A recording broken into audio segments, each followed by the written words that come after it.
Assalamualaikum warahmatullahi wabarakatuh.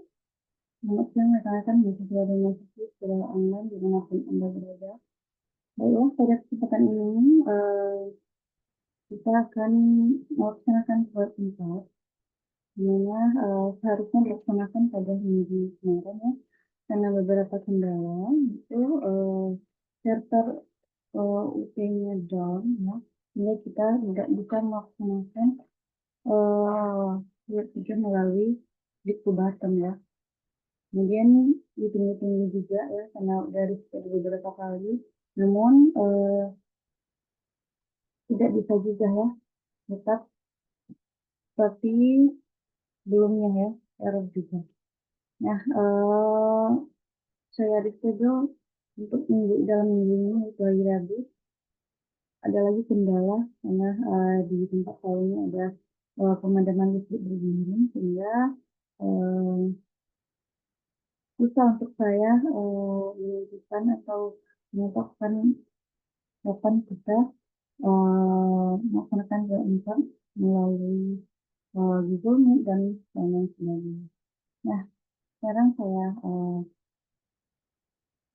atau kita adakan tugas untuk melalui rekaman video ini. Ya. Nah, kita akan membahas dulu, sebelum kita membahas tentang tugas 4, kita bahas dulu, tugas 3, kita bahas dulu tentang orah ya, dimana ini ada kaitannya dengan tugas 3. Nah, urai pada pemrograman basic.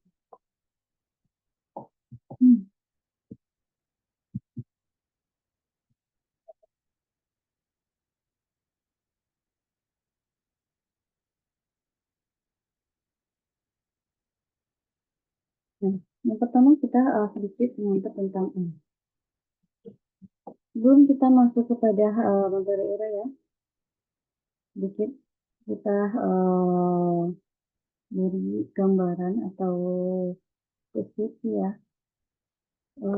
Perlu kita pahami apa yang kita lakukan jika kita diminta untuk menyimpan data dalam jumlah yang banyak. Nah, di sini kita akan sedikit pusing ya, atau kewalahan. Tentunya kita menyimpan data mahasiswa ya, dimana mahasiswa itu dalam sebuah kampus banyak lagi ya, terdiri dari beberapa fakultas, kemudian terdiri dari beberapa jurusan, nah kemudian terdiri lagi dari beberapa kelas ya. Nah untuk itu kita butuhlah sebuah metode ya, atau sebuah variabel yang disebut dengan array ya.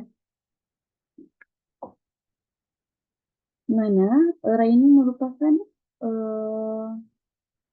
struktur data untuk menyimpan sekumpulan data dalam satu tempat ya, yang setiap data dalam array itu memiliki indeks ya,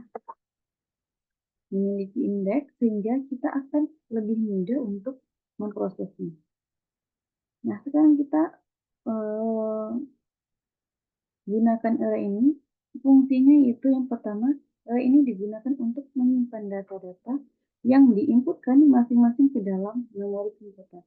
Kemudian, array ini juga bisa kita gunakan untuk menyimpan sejumlah data dalam cukup besar ya, dengan tipe data yang sama. Nah, sehingga dengan array kita dapat menghemat waktu ya, lebih efisien ya, dan juga lebih efektif. Juga array ini, dengan menggunakan array ini kita bisa mengurangi ukuran dari keseluruhan coding atau kode yang kita bikin ya. Kemudian ada beberapa langkah dalam pembuatan array. Yang pertama itu kita mendeklarasikan variabel array. Dan yang kedua yaitu membuat array beserta ukurannya. Yang ketiga yaitu memberikan sebuah nilai pada setiap elemen dalam array. Nah, dari ketiga langkah tersebut, kita bisa mengkombinasikan ke dalam statement atau dipisah ya. Jadi kita bisa mendeklarasikan sekaligus memuat array-nya ya. Bisa kita lihat di sini, ini cara pertama ya untuk penulisannya atau pendeklarasiannya. Contohnya tipe datanya kita pakai string ya untuk nama. Ini string, kemudian kotak, nama, kemudian kutip dua. Kemudian untuk cara kedua, string, nama, kemudian tanda kotak. Kemudian untuk cara ketiga, string, kotak itu disebut dengan array ya. String, untuk cara pertama, string, array, nama ya. Kemudian cara kedua, string, nama, array ya. Nama itu variabelnya ya. Kemudian cara yang ketiga ya, string, array, nama, kemudian sama dengan new string array dalam kurung 5. 5 itu merupakan batas atau ukuran dari array ya. Kemudian array yang kosong siap diisi dengan data. Pastikan mengisi tipe data sesuai dengan tipe data yang kita berikan ya. Nah, di sini sudah terlihat ya. Misalnya untuk penulisannya daripada kita pusing penjabarannya satu persatu di sini. Untuk nama array satunya Sandika, Gali, Dodi, Erik, dan Fajar. Kemudian kita tulis dalam bentuk array itu string array nama Sandika, Gali, Dodi, Erik, dan seterusnya sampai Fajar ya. Baru ditutup dengan titik koma ya. Bentuk penulisan array-nya ya. Nah, ini cara membuat array yang ditulis tadi ya. Kemudian untuk mengambil datanya system.on dan printin titik printin. Nah,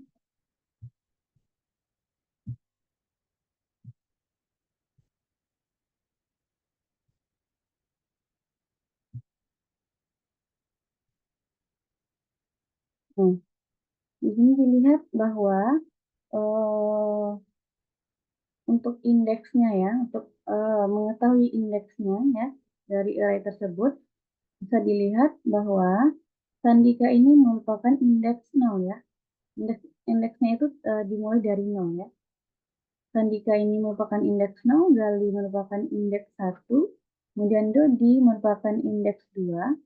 Nah, di sini terlihat untuk mengambil data array, ini perintahnya yaitu mengambil indeks yang kedua ya, mengambil nama indeks yang kedua. Nah, di sini dijabarkan bahwa indeks 0 itu Sandika, indeks 2 Gali, indeks 1 Gali, indeks 2 Dodi, indeks 3 Erik, kemudian indeks 4 Fajar. Nah, di sini diminta untuk mengambil data dengan indeks yang kedua ya. Berarti jawabannya adalah Dodi. Begitupun seterusnya kita misalnya diperintahkan untuk mengambil nama dengan indeks 4. Berarti jawabannya adalah Fajar. Gitu. Ya. Nah, di sini bentuk apa namanya? Jika kita ingin lebih mempermudah lagi ya, untuk cara mengambil datanya, jika data yang kita itu banyak ya, beribu-ribu, kita bisa menggunakan perintah ya untuk mencetak satu persatu itu sangat melelahkan ya. Untuk atau mengambil data satu persatu itu sangat melelahkan ya. Dan kita harus mengetik ulang satu persatu. Misalnya untuk indeks 1, ini indeks misalnya ada sampai 1000 indeks. Jadi kita sangat lelah ya untuk atau lebih menghabiskan waktu banyak ya. Jadi ada cara lagi ya untuk kita bisa mempermudah atau mempersingkat waktu dalam memerintah atau mengambil data array-nya ya. Itu kita menggunakan for in atau for in i sama dengan 0, kemudian i kecil nama titik length ya. Length ini ya yang kita fungsikan ya. Dengan atribut length ini kita bisa mengambil panjang mengambil panjang array-nya ya. Array-nya sampai indeks berapa gitu ya. Untuk melakukan pengulangan sebanyak array yang terdapat gitu. Pada data, misalnya datanya indeksnya sampai 500, berarti di sini di length-nya bisa kita lakukan pengambilan array berulang-ulang ya sebanyak 500 kali. Oke. Nah, ini untuk array ada beberapa macam ya. Ada array 1 dimensi, 2 dimensi, 3 dimensi. Dan 3 dimensi itu bisa termasuk dalam array multidimensi ya. Nah, yang pertama kita bahas dulu array 1 dimensi. Di mana array 1 dimensi ini merupakan kumpulan data dengan tipe yang sama yang disimpan secara berurutan dalam sebuah memori ya. Setiap elemen dalam array dapat diakses menggunakan indeksnya, dimulai dari 0 ya. Di sini ada beberapa data, yaitu 1, 2, 3, 4, 5, 6, 7 ya, ada 7 data. Jadi indeks 0-nya itu dimulai dari angka 1. Indeks 1, 11, indeks 2-nya 32, indeks 3, 17, indeks 4, 25, indeks 5, 12, kemudian indeks 6, 66 ya. Nah, terdiri dari satu baris ya. Berisi beberapa data, semua memiliki tipe data yang sama. Jadi, ketujuh data ini dia tipe datanya sama ya. Kalau misal kita deklarasikan ke dalam sebuah coding, kita anggaplah ini tipe datanya ini ya. Seperti itu. Jadi, semua ketujuh data ini dia ini ya. Dan jika array 1 dimensi hanya terdiri dari, kemudian array 2 dimensi lagi ya. Dimana array 2 dimensi ini, jika satu array 1 dimensi hanya terdiri dari sebuah baris, maka untuk array 2 dimensi terdiri dari beberapa baris elemen yang bertipe sama. Ya. Pada array 2 dimensi di sini terlihat ada 2 baris ya. Kalau tadi array 1 dimensi hanya satu baris saja, ya. Di sini terlihat ada 2 baris. Baris pertama, baris kedua, ya. Baris pertama ada datanya 12, 17, 22 dan 14. Kemudian baris kedua 10, 5, 13 dan 5, ya. Terdiri lebih dari satu baris, berisi beberapa data yang semua memiliki tipe data yang sama. Untuk array 2 dimensi ini tipe datanya sama, ya. Sama-sama misalnya kita menggunakan untuk deklarasi di codingnya yaitu integer, ya memang sama-sama integer. Atau seandainya di sini adalah nama orang, berarti tipe datanya string ya. Jadi semua data yang ada di sini string. Ya. Nah, untuk array 2 dimensi ini terdiri dari baris dan kolom ya.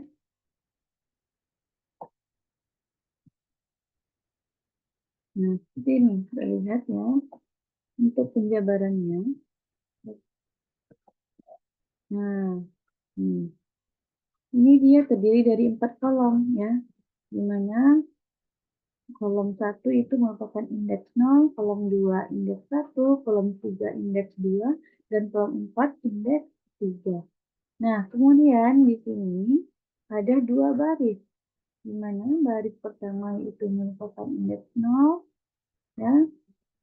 Untuk baris kedua merupakan indeks 1. Jadi kita nanti Untuk pemanggilan dari arraynya, kita berdasarkan indeks yang ada pada di yang ada pada contoh ini ya. Misalnya kita memanggil data indeks 0, 0 ya. Jadi hasilnya akan muncul 12. Seandainya kita mau ngambil data atau memanggil data atau mencetak data dengan indeks 1, 3 ya, 1, 3. Berarti akan muncul eh, angka 5 ya.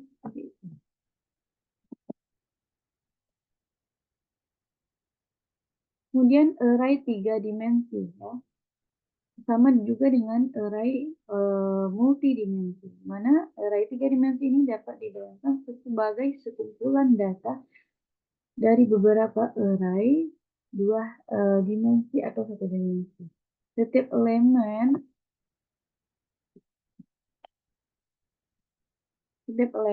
diakses menggunakan 3 indeks ya. Satu untuk lapisan, kemudian satu untuk baris dan satu untuk kolam ya. Kolam maksudnya. Nah, untuk pendeteksian dari array 3 dimensi ini sama ya dengan array 1 dimensi dan juga 2 dimensi. Ya.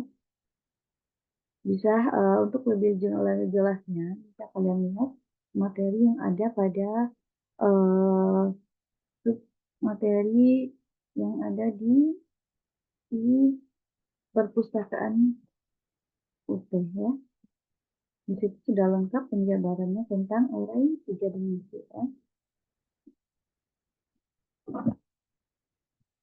Dan juga di situ menampilkan ilustrasi ini juga ya untuk dari array 3 dimensi.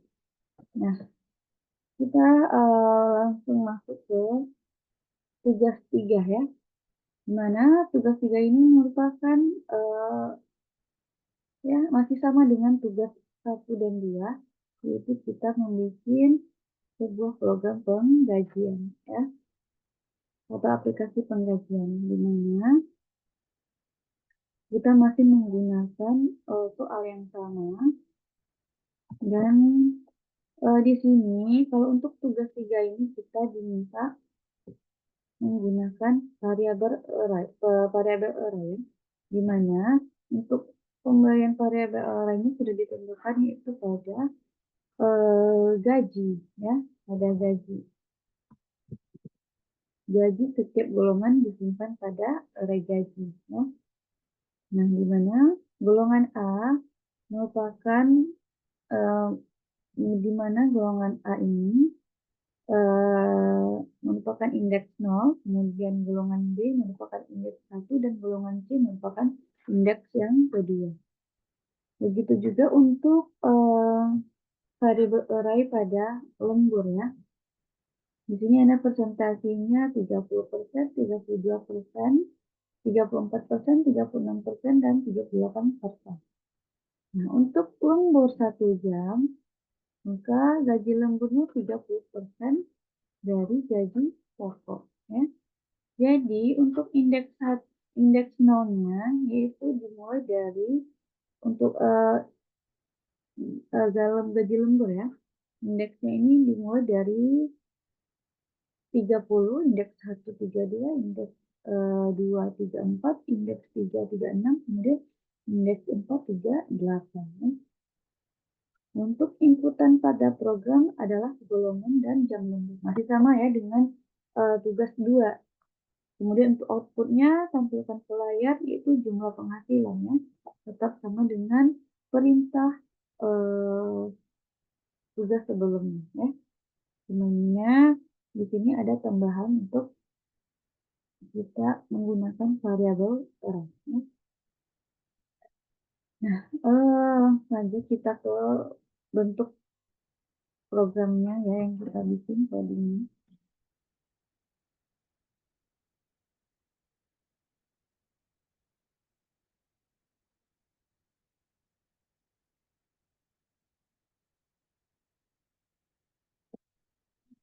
kita cek bagian dulu.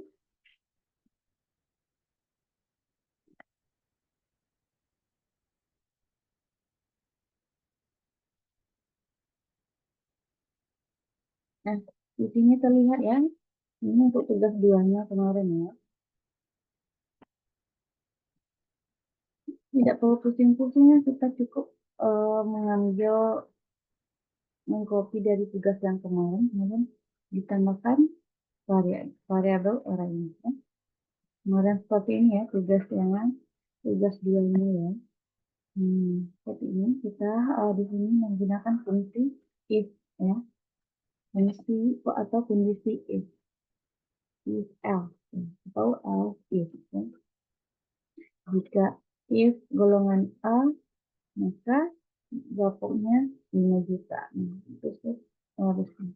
Kemudian untuk begitu juga dengan untuk lemburnya ya. Jika lemburnya 1 jam maka gaji lemburnya 30% dari gaji pokok. Begitu seterusnya ya. Sehingga menghasilkan gaji penghasilannya sesuai dengan gaji pokok dan jam lembur ya.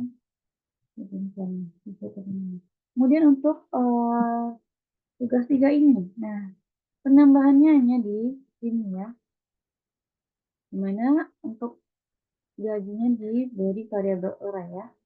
Di sini saya menggunakan tipe data double untuk gajinya ya.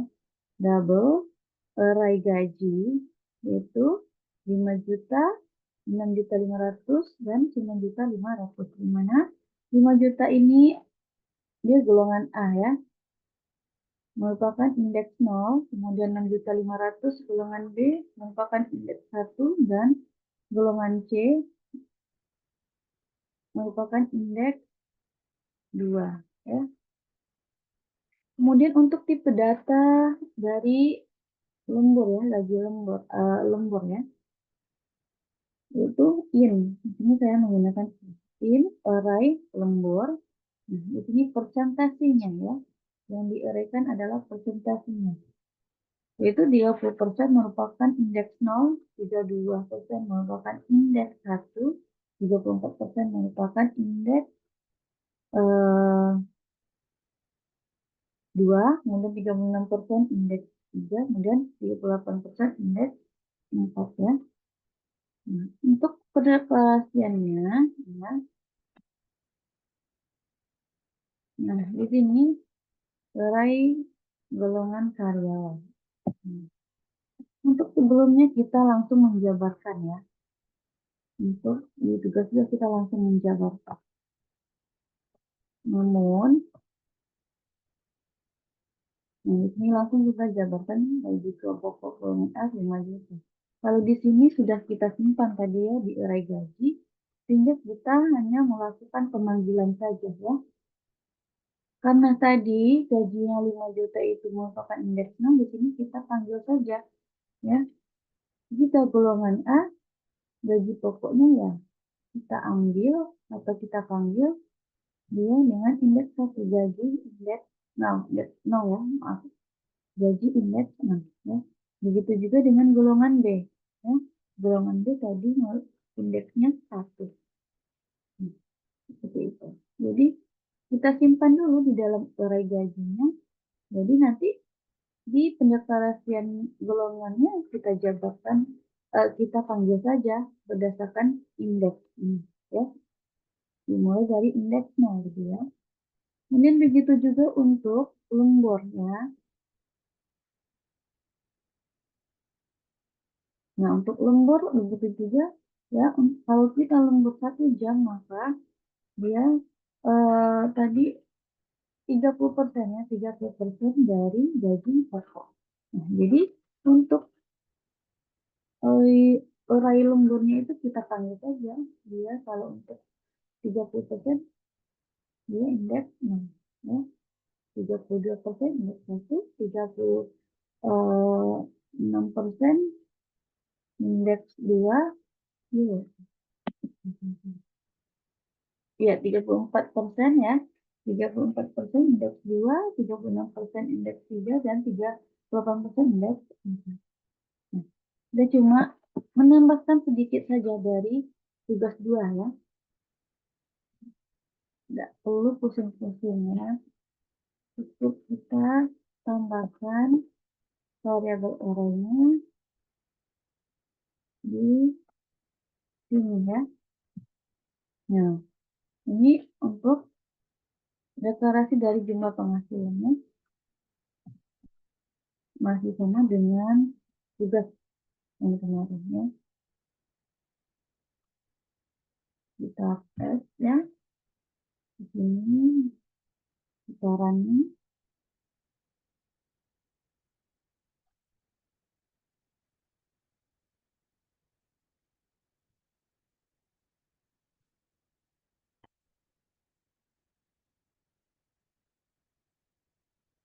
golongan A yang lemburnya 2 jam. 2 jam tadi berarti persentasenya 32%.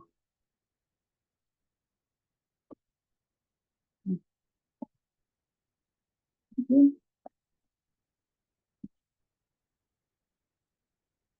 ya hasilnya.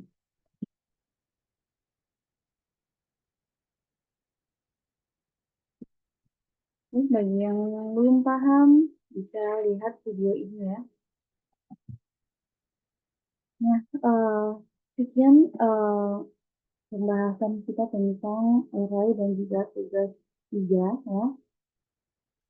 Sekali lagi saya mohon maaf atas reschedule yang berulang mengenai tugas 4 ya. Untuk pelaksanaan tugas 4. Ya, saya ingatkan lagi untuk semua tugas 1, 2 dan 3 itu bisa kalian apa namanya? Masih bisa di submit ya sampai tanggal 9 ya. Jadi segeralah di submit tugasnya, saya nanti tidak ada yang tertinggal ya, karena satu tugas saja nggak masuk nilainya langsung E ya. Jadi tolong tugasnya di submit ya dalam bentuk video. Kalau ingin nilainya maksimal ya di-submit sesuai dengan yang sudah dianjurkan ya, yang sudah diperintahkan seperti itu. Yaitu dalam bentuk video. Dengan memunculkan namanya, yang pertama kalian memperkenalkan diri dari kelas mana, dari jurusan apa, kemudian sudah bikin tugasnya sesuai dengan yang sudah diinstruksikan. Ya. Ini merupakan pertemuan terakhir kita ya di web dan juga di semester ini. Mungkin kalau banyak salah saya mohon maaf ya yang sebesar-besarnya. Kalau